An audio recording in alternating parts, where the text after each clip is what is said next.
আসসালামু আলাইকুম, সবাইকে শুভেচ্ছা জানাচ্ছি। মাসুম মাহবুব দেখছেন ওপেন দ্য ইউটিউব চ্যানেল এবং মাসুম মাহবুব ফেসবুক পেজ।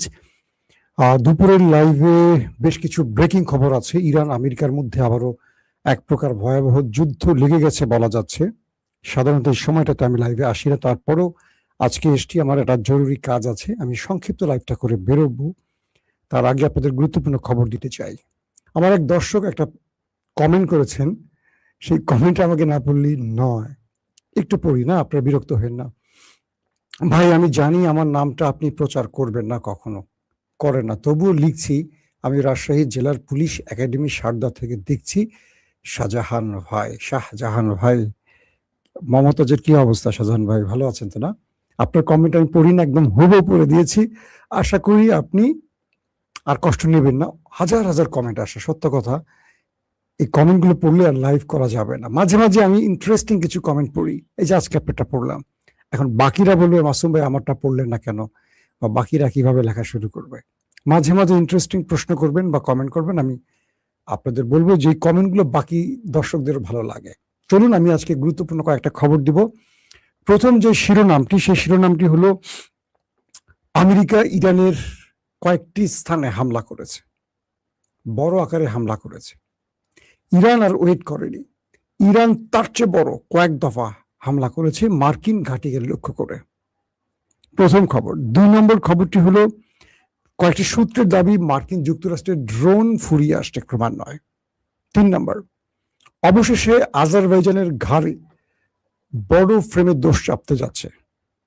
ইরানে ইসরায়েলের যে হামলা হলো, সেখানে সরাসরি ইসরায়েলকে 3টি সহ আরো কয়েকটি দেশ সহযোগিতা করেছে, তার মধ্যে ইরাক, আরব আমিরাত এবং আজারবাইজান সহ আরবের আরো কয়েকটি দেশের নাম চলে এসছে। পাশাপাশি মার্কিন যুক্তরাষ্ট্র ইরানের সাথে উত্তেজনার মধ্যে 14টি দেশে ভ্রমণ নিষেধাজ্ঞা জারি করেছে। তার মানে বড় আকারের যুদ্ধ শুরু হতে পারে। অন্যদিকে ইরানের পরমাণু স্থাপনা নিয়ে বড় টেনশনে পড়ে গেছে ইন্টারন্যাশনাল সংস্থা, আন্তর্জাতিক সংস্থা IAEA। ধারণা করা হচ্ছে ইরান রুদ্ধ ঘরে বসে হয়তোবা নিউক্লিয়ার বোমার কাজ চূড়ান্ত পর্যায়ে নিয়ে যাচ্ছে। চলুন আমি আপনাদেরকে এই খবরগুলো একটা একটা করে দেবার চেষ্টা করছি। প্রথম যে বিষয়টি দিয়ে শুরু করতে চাই, ইরানে আমেরিকা ইসরায়েলের হামলার আগে ইসরায়েল সম্ভাব্য পরিকল্পনা চূড়ান্ত করে কয়েকটি দেশে তাদের গোপন ঘাঁটি স্থাপন করে। এর মধ্যে ইরানের সীমান্ত লগ্ন দেশ আজারবাইজানে একটি ঘাঁটি স্থাপন করে। সেখানে ইসরায়েলের গোয়েন্দা বাহিনী, কমান্ডো বাহিনী এবং মোসাদ সহ আরো কয়েকটি টিম একযোগে কাজ করে। যেহেতু ইসরায়েল ইরানে হামলা করবে, তাই তারা পূর্বে এই দেশটিতে বসে হামলার সম্ভাব্য সকল পরিকল্পনা চূড়ান্ত করে। এই অভিযোগটি আবার সরাসরি অস্বীকার করেছে আজারবাইজানের প্রেসিডেন্ট ইলহাম আলিয়েভ। তিনি বলেছেন এমন কোনো ঘটনা ঘটেনি, কিন্তু এই তথ্যটা মার্কিন গণমাধ্যম CNN থেকে শুরু করে বড় বড় গণমাধ্যমে আসছে। তারা বলছে ইসরায়েল ইরানে হামলার পরিকল্পনা তৈরি করে তারা আজারবাইজানের, ইরানের যে সীমান্ত দেশ মাত্র 90 কিলোমিটার দূরে, ইরান থেকে 90 কিলোমিটার দূর আজারবাইজানের একটি অঞ্চলে তারা রাডার সিস্টেম, গোয়েন্দার নজরদারির সকল সিস্টেম স্থাপন করে এবং এখান থেকে ইরানের মধ্যে কোথায় কোথায় আক্রমণ করবে, ইরানের কোথায় কোথায় মিসাইল স্টোরেজ আছে, মিসাইল লঞ্চার আছে, ইরান কোথায় কোথা থেকে পাল্টা প্রতিক্রিয়া দিতে পারে, ইরান কোথা থেকে ইসরায়েল আমেরিকার পাল্টা হিট করবে, বা ইরানের কোন কোন সম্ভাব্য জায়গায় আক্রমণ করলে ইরান দুর্বল হবে, টোটাল পরিকল্পনাগুলো এখান থেকে করেছে ইসরায়েলের সেই পরিকল্পক দল, সামরিক বাহিনীর পরিকল্পক দল। এরপর সেটি কমান্ডো বাহিনীকে এবং মোসাদকে অবহিত করা হয়। ইরানের ভেতরে মোসাদের যে এজেন্টগুলো ছিল, তাদের সাথে আজারবাইজানে থাকা মোসাদের বিশেষ টিমের কন্টিনিউ যোগাযোগ হয়। তারা বিভিন্ন প্রযুক্তি ব্যবহার করেন, সফটওয়্যার ব্যবহার করেন, তারা বিভিন্ন ড্রোন ইউজ করেন, উপগ্রহ চিত্রের ছবি বিশ্লেষণ করে ইরানে হামলার সকল ব্যবস্থা করেন। এবং বলা হচ্ছে এই হামলার সময় আজারবাইজানের সেই অঞ্চল থেকে ইসরায়েলি কমান্ডোরা ইরানের ভেতরে ড্রোন সহ মিসাইল এবং ড্রোন দিয়ে অ্যাটাক চালায়। এখন পর্যন্ত এই ব্যাপারে ইরান আজারবাইজানের কাছ থেকে কিছু জানতে চায়নি। আর আজারবাইজান সরাসরি এই গণমাধ্যমের খবরের ভিত্তির উপরে বলছে এটি সম্পূর্ণ মিথ্যা। দুটো প্রশ্ন, এক, আজারবাইজান কি জানতো না তাদের চোখের আড়ালে এটি হয়েছে, নাকি আজারবাইজান তাদেরকে সুযোগ করে দিয়ে এখন অস্বীকার করছে? এই উত্তরটি হয়তো শীঘ্রই পাওয়া যাবে। 2 নম্বর আরেকটি দেশের নাম আসে, সেটি হলো ইরাক। ইরাক থেকেও একইভাবে ইসরায়েল তার কমান্ডো বা গোয়েন্দা বাহিনী বা সামরিক পরিকল্পক দলকে বসিয়ে এবং কয়েকটি ঘাঁটি তৈরি করে সেখান থেকে ইরানের উপর আক্রমণ চালায়।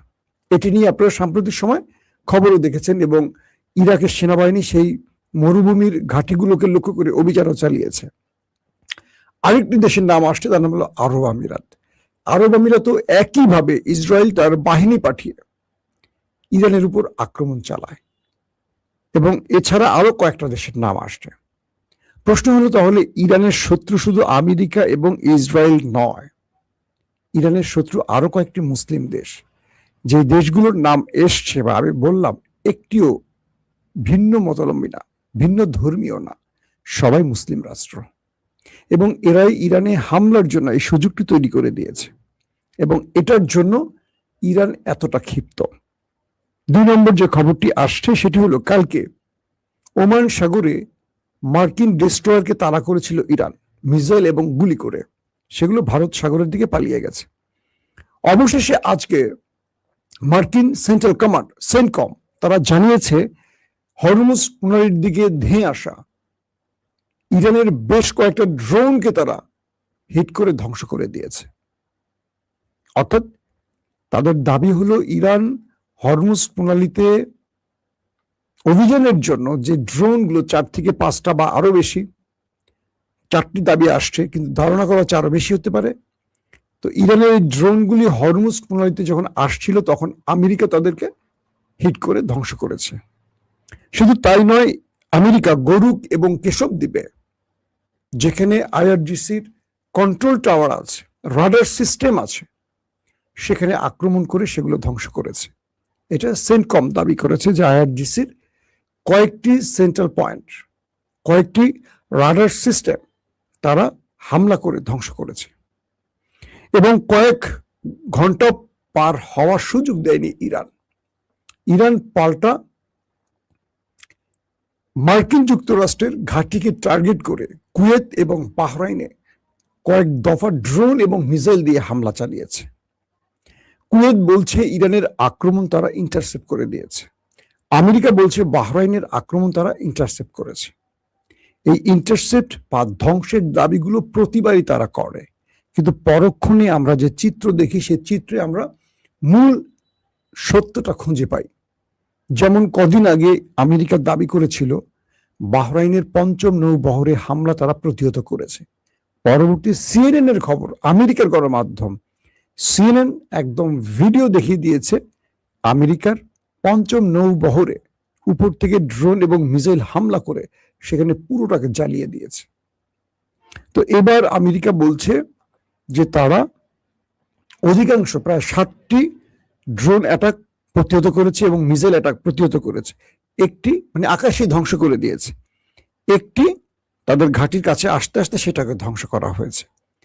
তো ইরান বলছে যে না, তাদের টার্গেট কাঙ্ক্ষিত স্থানে পৌঁছেছে, হয়তো বা ইরান আজকালকের মধ্যে সেই দৃশ্যগুলো আবার দেখাবে বা সিএনএন বা অন্যান্য গণমাধ্যমে আসবে। বিষয়টা আসলে কি ঘটছে? একদিকে আমেরিকা প্রতিদিন বলছে, ডোনাল্ড ট্রাম্প প্রতিদিনই বলছেন যে আলোচনা এগিয়ে চলছে, এই সপ্তাহ শেষে তাদের মধ্যে স্থায়ী শান্তি চুক্তি হবে। এর মধ্যে আমেরিকা ইরানকে টার্গেট করে হিট করছে, আবার ইরান মার্কিন ঘাঁটিগুলোকে টার্গেট করে হিট করছে, বড় আকারে হিটগুলো হচ্ছে। ইতিমধ্যে কুয়েতের বিমানবন্দরটাও ধ্বংস হয়ে গেছে, আপনারা দেখেছেন। আবার নতুন করে ইরান সেই কুয়েতে থাকা মার্কিন 2টো বিমান ঘাঁটিকে আক্রমণ করেছে। কুয়েতের সে 2টো হলো মার্কিন বিমান ঘাঁটি। পাশাপাশি বাহরাইনের 5ম নৌবহরের একদম সেন্ট্রাল পয়েন্টে মূল টার্গেটগুলোতে আবার হিট করেছে। এই 2 পক্ষের মধ্যে আক্রমণ, পাল্টা আক্রমণ এখনো অব্যাহত আছে। এটুকু বোঝা যাচ্ছে যুদ্ধ বন্ধ হচ্ছে না, বরং যুদ্ধ আরো বড় ফ্রেমে এগিয়ে চলছে। কেউ বলছেন যে ডোনাল্ড ট্রাম্প যুদ্ধ বন্ধ করতে চাইছে, কিন্তু আমেরিকার ভেতরে ইসরায়েলি মদতপুষ্ট একটি গ্রুপ আছে যারা ট্রাম্পকে বড় রকম বিপদে ফেলে দিয়েছে। ট্রাম্প প্রতিদিনই শান্তি প্রতিষ্ঠার জন্য সুন্দর সুন্দর বাণী আওড়ান, চোখ বন্ধ করেন, মানে ঘুমোতে চলে যান, উঠে শোনেন যে ইরানে আমেরিকার হামলা, আবার ইরান আমেরিকায় হামলা করেছে, আবার তিনি শান্তির কথা বলে ঘুমিয়ে পড়েন, আবার শোনেন এটা হয়। এখন মার্কিন প্রেসিডেন্টকে মার্কিন এস্টাবলিশমেন্ট কোনো বিপদে ফেলছে, নাকি মার্কিন সেনাবাহিনীর মধ্যে বড় রকম মোসাদ এজেন্টরা বা ইহুদি লাভিস্টরা কাজ করছে, যারা এই যুদ্ধটাকে জিয়ে রাখতে চান, এই যুদ্ধটাকে বড় ফ্রেমে মধ্যপ্রাচ্যে ইসরায়েলি স্বার্থ রক্ষার জন্য করতে চান? নানান প্রশ্ন চলে এসছে। কিরকম? ডোনাল্ড ট্রাম্প সাম্প্রতিক সময় তিনি মুস্তাফা খামেনির সাথে দেখা করবেন এই আশা পোষণ করেছেন এবং বলছেন ইরানের সাথে আমাদের বন্ধুত্বপূর্ণ আলোচনা চলছে। কিন্তু হঠাৎ করে এই আক্রমণগুলো কেন হচ্ছে ইরানের উপর? আবার ইরান কেন পাল্টা মার্কিন ঘাঁটিগুলোকে টার্গেট করছে? তার মানে যুদ্ধ বড় ফ্রেমে আসার সম্ভাবনা বাড়ছে। ইতিমধ্যে আমেরিকার পক্ষ থেকে 14টি দেশে ভ্রমণ নিষেধাজ্ঞা জারি করা হয়েছে। 14টি দেশে ভ্রমণ নিষেধাজ্ঞার পাশাপাশি সেই দেশগুলোতে থাকা মার্কিন সকল জনগণকে সর্বোচ্চ সতর্কতা অবলম্বন করতে বলা হয়েছে। তার মানে সিমটম যুদ্ধের দিকে আবারও শুরু হয়ে গেছে এবং বলা হচ্ছে যে আমেরিকা যে কোনো ভাবে ইরানের এই আগ্রাসী মনোভাবকে দমন করবে। সেন্টকম বলছে, তারা বলছে আমরা আত্মরক্ষার জন্য হরমুজে মার্কিন ড্রোনকে অ্যাটাক করেছি। তারা বলছে আত্মরক্ষার জন্য কেশবদ্বীপ এবং গরুকে আমরা ইরানি ড্রোনকে, দক্ষিণের যে ড্রোন সেক্টরগুলো, মানে কি বলে রাডার সিস্টেমগুলো আমরা ধ্বংস করেছি। তো এই অবস্থায় বড় রকম চাপে পড়ে গেছে দুই দেশের মধ্যেই উত্তেজনার কারণে।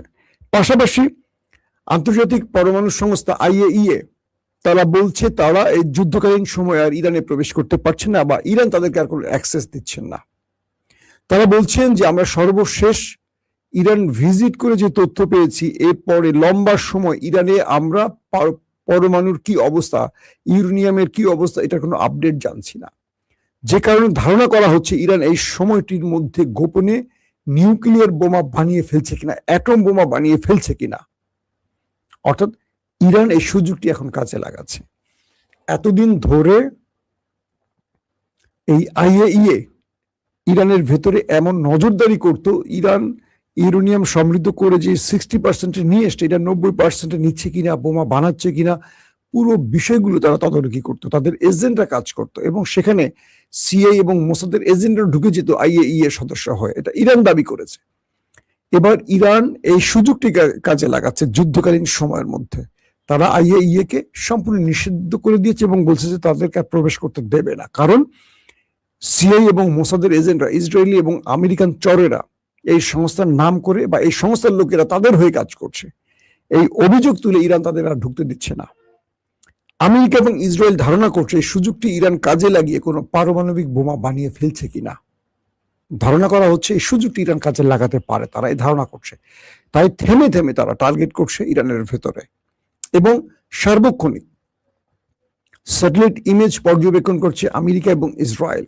ডোনাল্ড ট্রাম্প বলেছেন আমরা ইরানের যেসব জায়গাতে নিউক্লিয়ার আছে বা ইউরেনিয়াম আছে 24 ঘন্টা নজরদারিতে রেখেছি, যদি ইরানের কোনো লোক সেখানে প্রবেশ করে বা সেখান থেকে বের হয় আমরা বোমা মেরে উড়িয়ে দেব। কিন্তু ইতিমধ্যে ইরান তার প্রত্যেকটা মোটামুটি মিসাইল স্টোরেজকে আমেরিকা ধ্বংস করেছিল, সেগুলোকে আবার নতুন করে সংস্কার করে তাদের সেই পথগুলোকে আবার উন্মোচন করেছে। সেখান থেকে মিসাইলগুলোকে এখন আমেরিকা ইরান একে একে প্রস্তুত করছে শত্রুর বিরুদ্ধে আক্রমণের জন্য। দর্শক, আরেকটি খবর হলো যে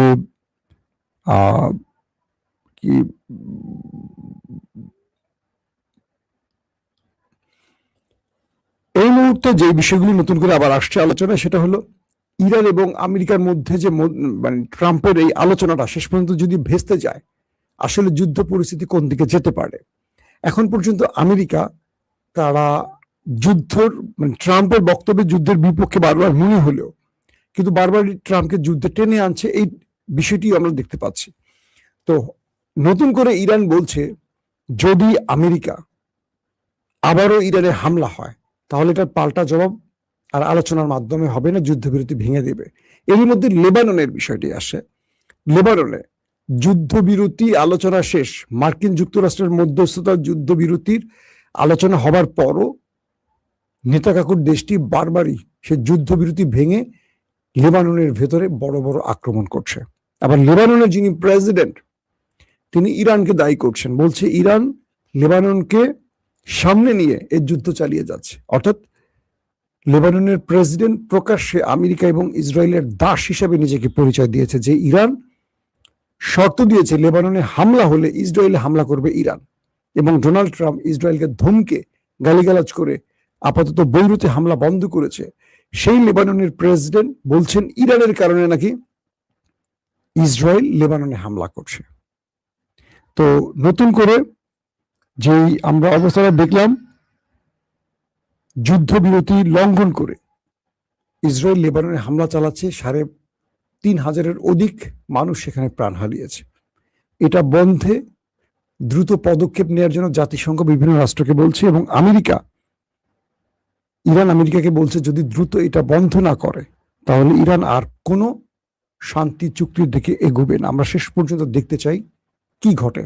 তবে লেবাননের হিজবুত বাহিনী পাল্টা প্রতিরোধ গড়ে তুলেছে এবং বেশ কজন দখলদার সেনাকে ওপারে পাঠিয়েছে, এমন খবরও ইসরায়েলের গণমাধ্যমে এসছে। দর্শক, বিদায় নিচ্ছি আজকের মতো। প্রত্যেকে ভালো থাকবেন। আল্লাহ হাফিজ।